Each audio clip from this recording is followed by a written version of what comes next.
bersama mahasiswa magang juga nih katanya dari Usia ya? Ya dari Sana apa? sama sosiologi. Sosiologi, oh sama temennya ya.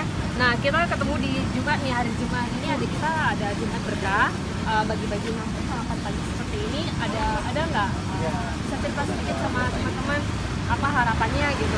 Ya harapannya kegiatan ini kembali harapannya Itu ya, maksudnya seneng ya bisa bergabung sama kita, abis itu juga bisa berlanjut ke depannya. Ya. Dan sesuai dengan ini apa jurusannya sosiologi ya. Jadi berbakti sama masyarakat, bergabung dengan masyarakat ya gitu maksudnya ya. Mahasiswa harus turun ke jalan ya. Ya harus turun ke jalan.